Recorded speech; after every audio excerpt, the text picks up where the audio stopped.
അമേരിക്കയിലെ കുറ്റവും ശിക്ഷയും ഒക്കെ നമ്മൾ ശ്രദ്ധിക്കേണ്ട കാര്യമാണ്. നമ്മുടെ നാട്ടിലെ പോലെ ഒരു ലീനിയൻ്റ് ആയിട്ടുള്ള ഒരു ആറ്റിറ്റ്യൂഡ് ഇവിടെ ഉണ്ടായി എന്ന് വരില്ല. ഏറ്റവും നല്ല ഉദാഹരണം ഞാൻ കണ്ടത് ഈ 9/11 കഴിഞ്ഞപ്പോൾ പിന്നെ ആവേശം കയറി ഒരാൾ, ഒരു വെള്ളക്കാരനാണ്, ആവേശം കയറി അയാളൊരു കൺവീനിയൻസ് സ്റ്റോർ നടത്തുന്ന ഒരു പട്ടേലിനെ വെടിവെച്ച് വന്നു. ഡാലസ് പിന്നെ ഹൂസ്റ്റണിലാണ് സംഭവം. അപ്പോൾ ഇയാൾ വിചാരിക്കുന്നത് ഞാൻ എൻ്റെ രാജ്യത്തിന് വേണ്ടി, എൻ്റെ രാജ്യത്തെ ആക്രമിച്ചവരെ പിന്നെ അവർക്കെതിരെ തിരിയുന്നു എന്നുള്ള രീതിയിലാണ് ഇയാളിപ്പോൾ ആക്രമിക്കുന്നത്. ഈ പട്ടേൽ സാധു, അയാളുടെ പണിയും ചെയ്ത് ജീവിക്കുന്ന ആളാണ്. അയാളെയാണ് ഇയാൾ ചെന്ന് ആക്രമിച്ച് അയാളെ കൊല്ലുന്നത്. അപ്പോൾ അതിനുശേഷം അയാളെ അറസ്റ്റിലായി അയാളെ തൂക്കിക്കൊല്ലുകയാണ് ചെയ്തത്. പിന്നെ വധശിക്ഷ നടപ്പിലാക്കുകയാണ് ചെയ്തത്. നടപ്പാക്കരുതെന്നൊക്കെ കമ്മ്യൂണിറ്റി അതിനെതിരെയൊക്കെ ശക്തമായിട്ടൊക്കെ പലരുമൊക്കെ രംഗത്ത് വന്നുവെങ്കിലും ആ വധശിക്ഷ നടപ്പാക്കുകയും ചെയ്തു. അതിൻ്റെ വിശദവിവരങ്ങൾ വേണമെങ്കിൽ അത് പത്രങ്ങളിലെല്ലാം വന്നതായതുകൊണ്ടാണ് ഞാൻ അതിനെപ്പറ്റി കൂടുതൽ പറയാത്തത്. അപ്പോൾ ഇങ്ങനെ നമ്മുടെ നാട്ടിലാണെങ്കിൽ എന്തായാലും എനിക്കും പറയുക, അയാളുടെ രാജ്യസ്നേഹം മൂത്തിട്ട് ചെയ്തതാണ്, അല്ലെങ്കിൽ അറിവില്ലാതെ ചെയ്തതാണ്, ഇയാൾ ദുരുദ്ദേശമൊന്നും ഇല്ലായിരുന്നു, നേരത്തെ ശത്രുതയൊന്നും ഇല്ലായിരുന്നു, അതുകൊണ്ട് വധശിക്ഷയ്ക്ക് ഉള്ള ഒരു അർഹതയുമില്ല എന്നുള്ള രീതിയിലാണ് നമ്മൾ ചിന്തിക്കുന്നത്. നമ്മൾ അങ്ങനെ വധശിക്ഷ കൊടുക്കേണ്ടതില്ലായിരുന്നു എന്നാണ് എനിക്കും ഇപ്പോഴും തോന്നുന്നത്. വാസ്തവം പറഞ്ഞാൽ അങ്ങനെ ഒരു അബദ്ധത്തിൽ വിവരമില്ലാതെ ഒരാൾ ചെയ്തൊരു കാര്യം, അതിൻ്റെ പേരിൽ അയാളുടെ കൂടെ ജീവനെടുത്തിട്ട് എന്താണ് കാര്യമിരിക്കുന്നത്? ഒരു പ്രതികാരം ചെയ്യുന്ന പോലെയാണ് സമൂഹത്തിന് ഒരു സന്ദേശം കിട്ടുന്നത്. എന്തായാലും അങ്ങനെ ആ കടുത്ത നിയമങ്ങൾ ഈ അമേരിക്കയിലുണ്ട്. അത് നമ്മൾ മനസ്സിലാക്കേണ്ട ഒരു കാര്യം തന്നെ.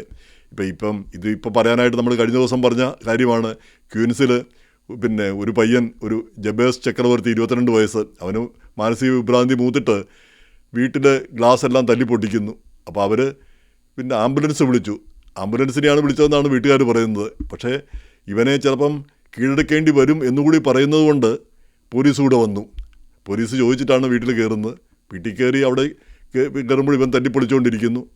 അപ്പോൾ പോലീസിനെ കണ്ടപ്പം അവന് ഒരു കത്തിയും എടുത്തുകൊണ്ട്, കിച്ചണിൽ നിന്ന് ഒരു കത്തി എടുത്തുകൊണ്ട് അവരുടെ മുന്നേ അവർക്ക് നേരെ വരുന്നു. അപ്പം വാതിൽ പൂട്ടി പോലീസ് പുറത്ത് നിൽക്കുന്നു. പക്ഷേ ചില്ലുവാതിലാണ്. ആ ചില്ലുവാതിൽ പൊട്ടിച്ച് ഇവന് പുറത്തേക്ക് വരാനായിട്ട് നോക്കുന്നു. അത് കണ്ടപ്പോഴത്തേക്ക് പോലീസ് വെടിവെച്ചു. 4 തവണ വെടിവെച്ചു.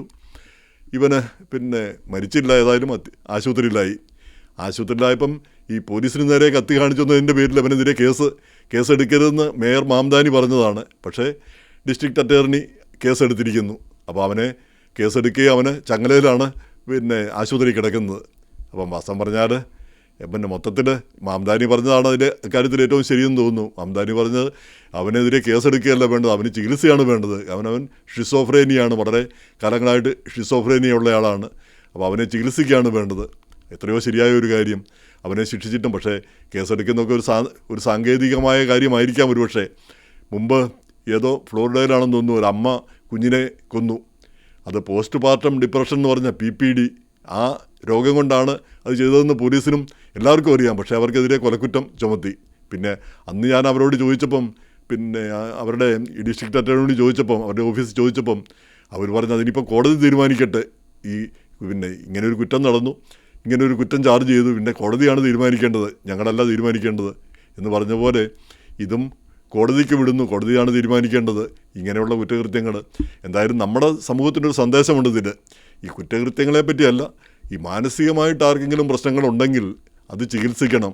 അത് നമ്മൾ ഒളിച്ചു വെക്കരുത്. നാട്ടിലെ പോലെ അതൊരു വലിയ മാനക്കേടും വലിയൊരു മോശപ്പെട്ട കാര്യമാണെന്ന് ചിന്തിക്കുന്ന ആ ഒരു പ്രവണത നന്നല്ല.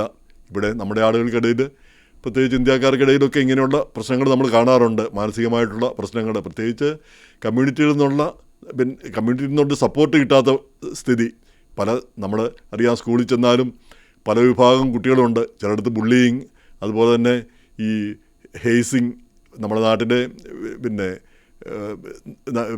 നാട്ടിലെ റാഗിങ് പോലെ ഇങ്ങനെയൊക്കെയുള്ള കാര്യങ്ങൾ, അത് നിറം തിരിച്ചും നാഷണാലിറ്റി തിരിച്ചുമൊക്കെ ഉള്ള ആക്രമണങ്ങൾ, ഇതെല്ലാം ഉണ്ടാകും. ആ പ്രഷർ, അപ്പം പല കുട്ടികളും മാനസിക വിഭ്രാന്തിയിലും മാനസിക പ്രശ്നത്തിലും ഒക്കെ ആകും. അപ്പോൾ അത് കാരണവന്മാരൊക്കെ ശ്രദ്ധിക്കണം. അങ്ങനെ കുട്ടികൾക്ക് എന്തെങ്കിലും വിഷമതകളുണ്ടെങ്കിൽ അവരെ സംരക്ഷിക്കാനും അവരെ കരുതലോടെ നോക്കാനും അതുപോലെ തന്നെ അവർക്ക് ചികിത്സ എത്തിക്കാനും ഒക്കെയുള്ള സംവിധാനങ്ങൾ നമ്മൾ ഒരുക്കേണ്ടതുണ്ട്. അത് നമ്മൾ ശ്രദ്ധിക്കേണ്ട ഒരു കാര്യം തന്നെ.